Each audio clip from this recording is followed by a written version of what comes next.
See when you get all the gear, see you get one of these auto cues that tells you, see the guys on the TV, got everything there.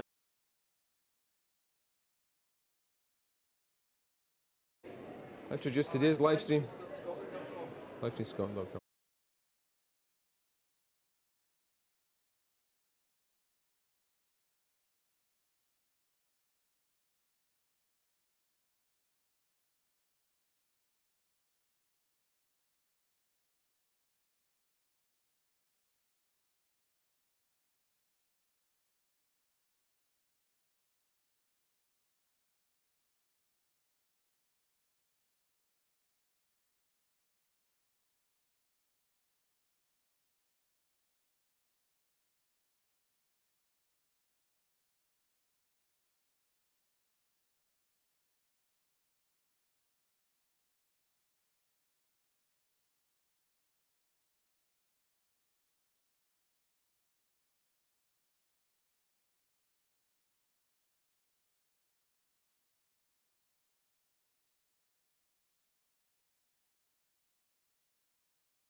You ready?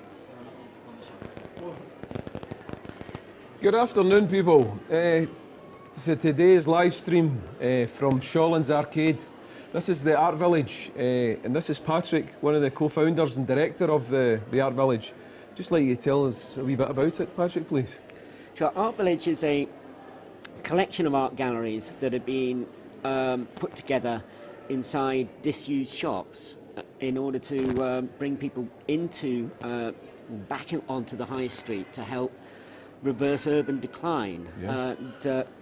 So what we work with landlords to bring shops like this one, which used to be an old bed shop, up to art gallery standard, and that helps the landlord to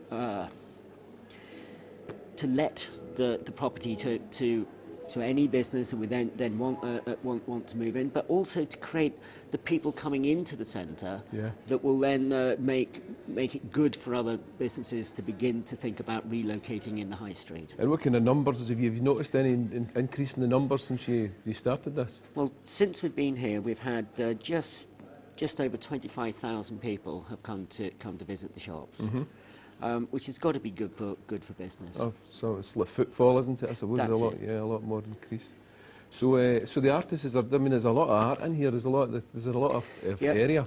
We have Art Village is 7,000 square feet across the 4 shops that we have.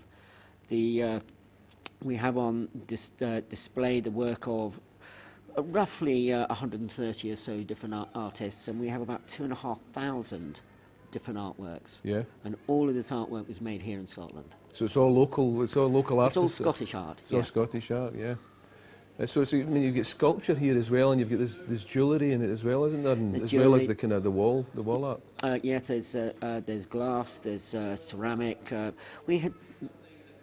It's anything that is essentially unique and handmade. Yeah. We're here to help sell, and in addition to that, we also have a graphic novel bookshop as well, as there's a very, very strong tradition of graphic novels in Scotland. And we also have Scotland's smallest cinema. I saw the smallest cinema. Where we show short films by Scottish filmmakers. So we're a very, very broad arts organisation, as it were. And today we even have a choir. Yep. Nice. The Glad Cafe choir. That's right, yeah. And they're going to be performing in the atrium fairly shortly. Okay. Well, with that, I'd like to introduce the Glad Cafe choir, and they're going to sing for us just now. So, just hand over to them.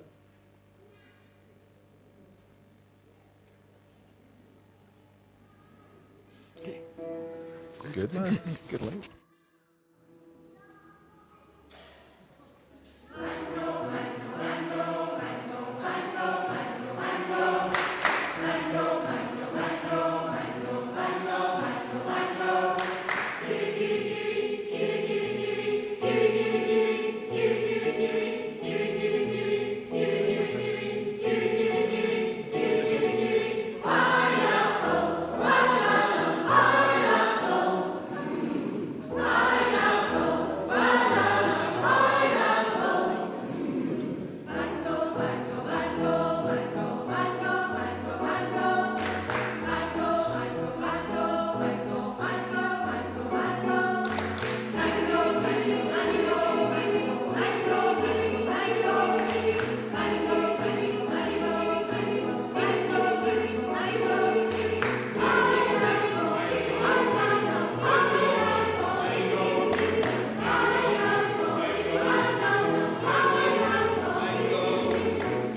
Brian McPhee, a local artist, who's going to do an improvisation piece. Over to you, Brian. That's smashing. Right. So we want to start? Go for it. Okay.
That was Brian McPhee, and now I'd like to introduce you to Juliana Dost, who is one of the co-founder with Patrick Evans of the village here, the Art Village.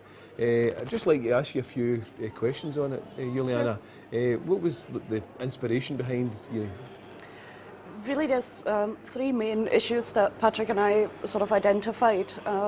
We're Southsiders and proud to be, and we noticed obviously the decline of our community, more and more shops falling empty and being, if at all, replaced with pawn shops.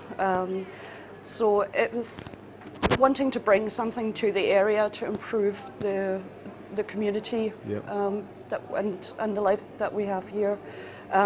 Just have something fun to go to in our local area. Another issue that we identified was the fact that artists get taken advantage of a lot. Yeah. If you're an artist and you want to display your artwork in a gallery, a lot of the time, by the time you've actually sold a piece, you don't come out with a lot of money because the gallery takes the bulk of it. Yep. So we've set Art Village up as a community interest company. It's a social enterprise. It's kind of helps that Patrick and I are communists at heart as well. It's not about the money for us. Yeah. It's about helping out the artists. So we take a very artist-friendly commission and we offer interest repayment plans, which allows art to become accessible to a lot more people. Yep. We're also very family-friendly. I'm a single mother myself, and I've struggled for places to take my child to, especially on a rainy weekend. So we've introduced a lot of kids' art and craft workshops that we run every weekend, free, which is great for the kids because they now have a fun place to go where they don't have to worry about getting messy. And the fact that we set this up in an art gallery, I doubt you won't find another one like it in the country. We take the intimidation factor away. They're learning, they're sort of getting to explore their creativity. Yeah. But they also start learning together, socialising with other children who have it. I absolutely love the weekends. You see it every weekend. The workshops start off with everybody is sort of, who are you? And, but the ice breaks really, really quickly through the art, which is great. And the same with the artists. They really support what we're doing here. Yeah. A lot of, especially the up-and-coming new artists, are really grateful for what we're offering here, and they're all happy to show their support. Although I would like to say at this point that our biggest thanks really goes to the landlord of the Shawlands Arcade, who have allowed us to bring this project into life inside the arcade, and their support has just been absolutely tremendous. Yeah, it's an amazing space, isn't it? Just the fact that it's what it could have been. You can imagine the way the place would look if this wasn't here. You know, it would be really the big, maybe four big units that would be empty. I mean, it really has revitalised it. And had been empty and derelict and just really sad looking for years as well. Yeah. It's great because we get exactly that feedback from our community as well. Yeah. Just added a bit of colour, added something interesting to their local area, which is exactly what we set out to do. And your background as well, you were talking about where you come from yourself. You're from Germany? I'm from East Germany, which I think that's where the inspiration lay to seek these empty shops. Yeah. When the wall came down in East Germany, what happened was a lot of big businesses came through and other little family businesses went bust. Yeah. And we had the exact same thing where a lot of empty shops were just lying, getting neglected and falling apart. Yeah. We turned that into community hubs, into youth centres, into choir rehearsal groups. So what used to be your old butcher was lying empty for a few years, but then got reused as a place for kids to hang out and do arts and crafts. So I basically just imported that idea, and it works. Fantastic, that's great. Well, I'd like to, I think we're going over back to the choir just now. Thanks very much for that. That was great, Juliana. And it's back to the choir, Glad Cafe Choir.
working with us.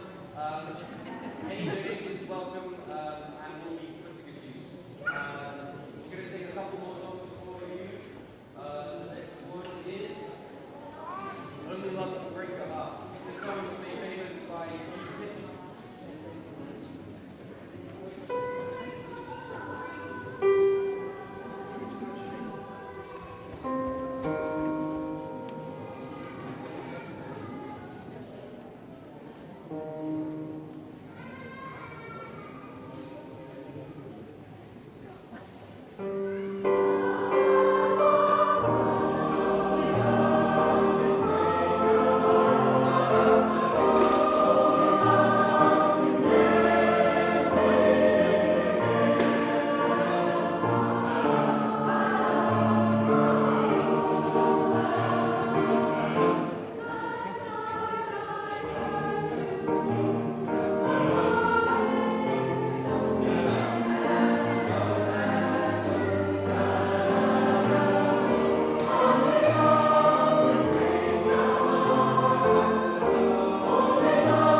Jim. You're children. That was the Glad Cafe Choir. I'd now like to introduce you to another local artist. This is Alistair Banks. I'd just like to ask you, Alistair, you've been working in the Art Village, you've been using some of the space. Yeah. Could you tell me how that's helped yourself? Yeah, Jim, I mean, it's been quite amazing. You just have to look out just now and see that light coming in. Yeah. You know, we're nearly into, well, I think we're into November now, and yet this fantastic quality of light, which to a painter is something that you just can't get. My studio in Strathbungo, it's fine, but it just doesn't have that. Yeah. And I knew when I came in here, I mean, even just to light up the various paintings here, that what a fabulous place to work. Yeah. Plus the fact you can then roll out the big canvases. Yeah.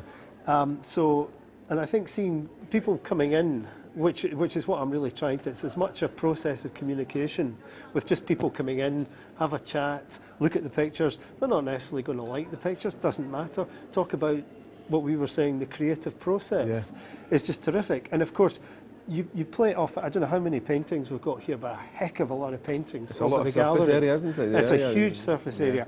And the whole thing kind of generates its own impetus.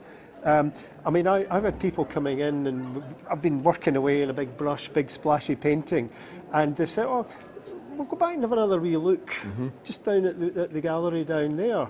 And they maybe look at it with a slightly different eye. Yep.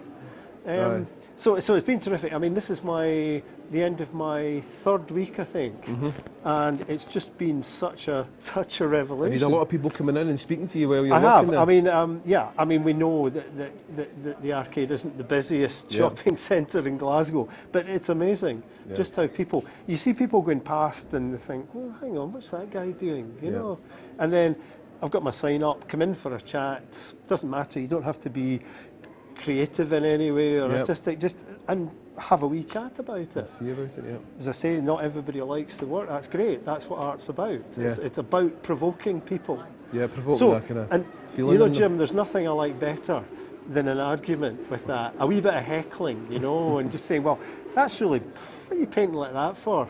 You also had an opera singer in yesterday as well, didn't you? Yeah, that was slightly, yes, I know. Right? I read actually. No, but that was me. I was going to leave early, but I decided just to hang out a wee bit more. It's really good. But and what it's helped me is I've now the work is starting to move a bit more international, and it's just you're in the Far East, you're right? Yes, Far East, we're going to Hong Kong and things, and to have that space has just it's a kind of elbow room thing. Yeah. You know? You were talking to me about this as well, the fact that you've got a place to come to, and it's like when you're actually got a place of work that you go to, and you've got to be there at that time. Jim. No, it really makes this a is big difference, doesn't it? This is it. It's almost like a 9-to-5 job. Yep. And the discipline, you know, when you're working in a space that's adjacent to your house, you know, the dogs have to get taken out. Oh, we'll go in and have a coffee, have another coffee, and you don't get the work done. But there, you know, you can't just sit with your feet up. And there's people, oh, see, I thought you were supposed to be working in here, you know, you're not doing it. So, fueled by a decent cup of coffee, you've got to get on with it. Yeah. And it's just been terrific. I mean, I would say 3 weeks I've probably done more than I have in, I was going to say 3 months, but not quite that. But it's just been, and because the other great thing about it, Jim, is that the fact that you can have, say, 4 or 5 big 6-foot canvases surrounding you while you're working, exactly, and you can just look at them. I noticed you'd done that yesterday because you were working on something and then you were talking to us and then you would just go over and then you started working on the other one. I thought you really need a big space to be able to do that. You know, it is funny actually because you're working on one painting and then out the corner of your eye you notice something about another one. Yeah. So you're back down on the floor trying to kind of scratch it. You couldn't do it. Certainly couldn't do that if you were in a small space. No, absolutely not. You'd have one easel up. You'd have one painting on. You know. So. I mean, in my own studio, you're liable to destruct as many pieces of work as you are by stepping back. You think, oh, there's a painting there, and stand on something. So it's just astonishing. But I have to come back to the light. It's like well, this atrium. Tradition. It is phenomenal. It could be purpose made. For a studio. I mean, I had a studio in the Wasp Studios, you know, the Glasgow studios up at King Street, and nothing like this. Is it no? No, because theirs is all within the street, Well, isn't it? yeah, It's it coming is. inside It is. window. But this has got this huge. I mean, even on a dark day, yeah. the light comes. What light there is outside comes flooding in. I mean, look at it just now. As I say, this is November, and it's fantastic, isn't it? So it's been. I hope I've been able to contribute something, and I hope I can continue to do so, because for me it's just been absolutely terrific. That's great, Alistair. Really great. Well, thanks very much for your time. That was really Jim, good. my pleasure. And now back to Brian. We're going to go and see how Brian's getting on with his piece. So, go and have a wee look.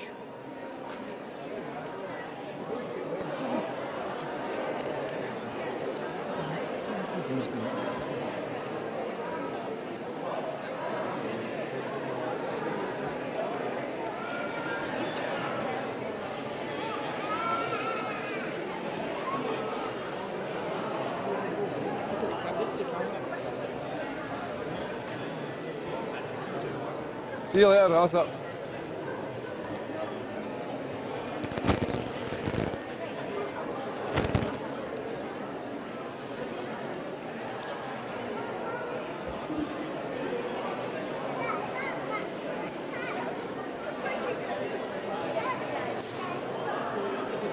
Looking great, man. Looking great. It's looking great, but I'm puzzled. Yeah. I see mountains coming out of the water. I don't know what the oblong shapes are with the wee triangle. It's much the same. Where are you going?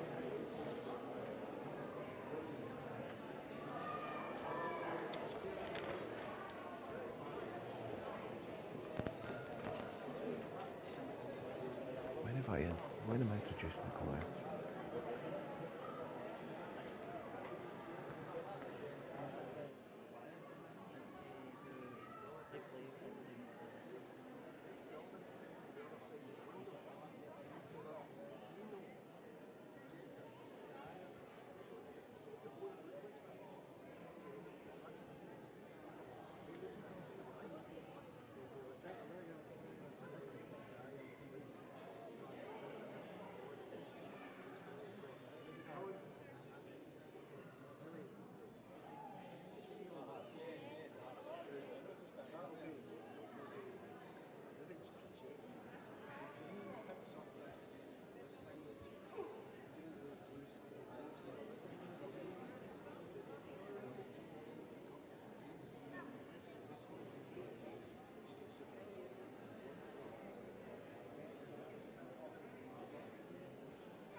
Watson.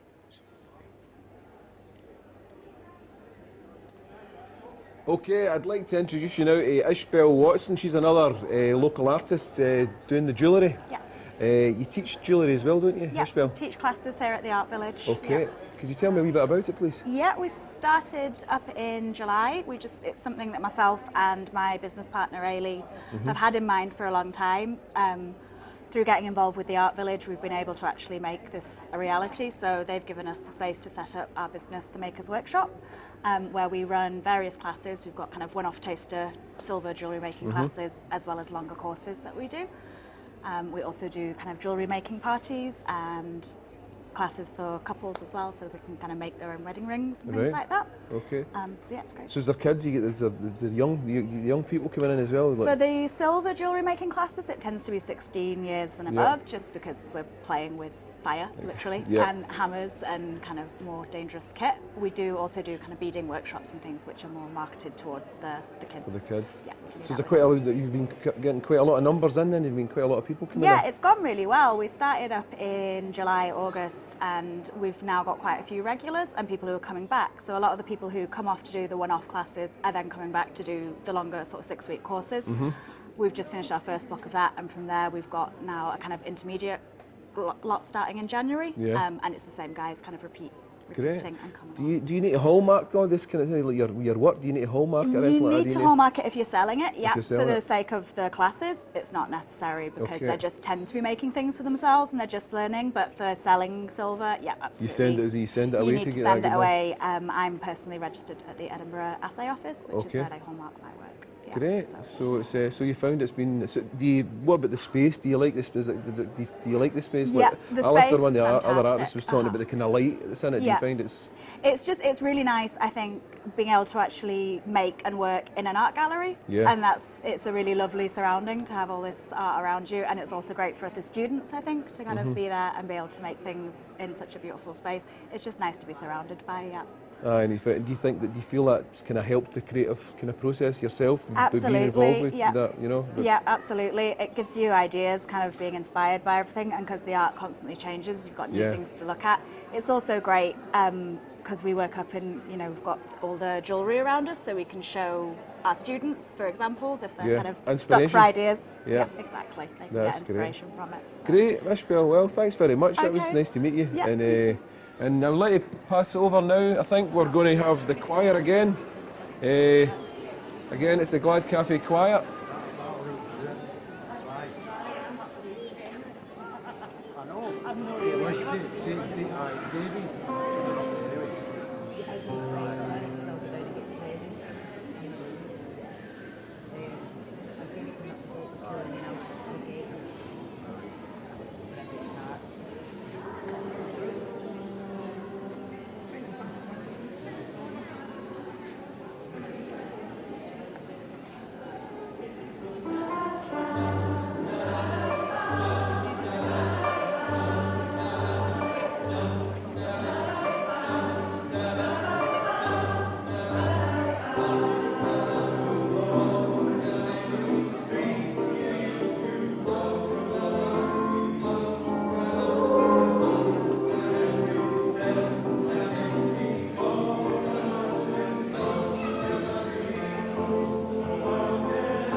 That was the Glad Cafe Choir. Fantastic. This is Brian. He's out his suit, so you might not recognise him. Suit. So Brian was the one that was painting by. Can you give me a wee bit of information on how you, kind of the background and your inspiration for that? Well, I was looking at, when I was asked to do this, John asked me to do this, and I was looking at the old films of Picasso painting on glass. Yep. And they wanted to do this green screen, so rather than painting on it, I thought of taking the paint off it, using my finger. So that's what I've done. But it was also a bit of an experiment to find out how quickly that would dry. Yeah. And that dries quite quickly. So it's well on the jeans as well? Aye, they're smashing. We're just talking about those white suits. Rubbish. Aye. But, Don't buy one. No. But so no, it was just a bit of a kind of experiment. It's based on a sort of Zen garden. It was just something that I could actually do a lot of repetitive kind of shapes. Yep. Like the sand, is that the kind of sand patterns in the sand or water or whatever. It's just to get that kind of flow. It's just really an image that I thought could cover that, because it's based on drawings that I was doing. The drawings there, yeah. And I actually, before I came in today, I had no idea what I was going to do. Right. And that's the truth. Well, there is taste then, huh? Absolutely. Just flying by the seat of our pants. That's that, aye. Or otherwise. Excellent. So do that. But I'm part of an art group who are based in Alloa, right. A place called Marcel House. Sort of ex-Glasgow School of Art alumni, and I've got artwork in one of the Art Village galleries. So there's a real sort of tie-in there, and it's brilliant. This is just such a great place. And you're a South Sider as well yourself, aren't you? Well, not originally, but I am. I live in Govan Hill now, right. I love living in the South Side. It's a fantastic place. There's a real buzz here. It's a real melting pot of cultures as well, which I absolutely love, you know. Yeah. And this is, the more people become aware of this, the Art Village and this place, the better. It's a great space, isn't it? The way it's phenomenal, you know? artwork, everything here. Yeah. It's just incredible. You're a bit of a Renaissance man yourself as well, because we done a live stream a few weeks ago for the Glad Cafe. Yep. So you're the guitarist with Lola and Slacks. Lola and Slacks, yeah. So when's your next gig? Tomorrow night, actually. Tomorrow night, whereabouts? We're at Broadcast tomorrow night. Sucky Hall Street? Sucky Hall Street, yeah. And then we've got 2 gigs supporting James King and the Lone Wolves and their album, which we're really looking forward to. So it's brilliant, it's all go. Right, fantastic. Well, if anybody wants to see that was a live stream we done at the Glad Cafe. Fantastic band, great sound. So thanks very much, Brian. It was great. It was great to see it. We're going to have a wee look again. Yeah, we will indeed. I'll take my microphone off. Aye. Don't want to break anything.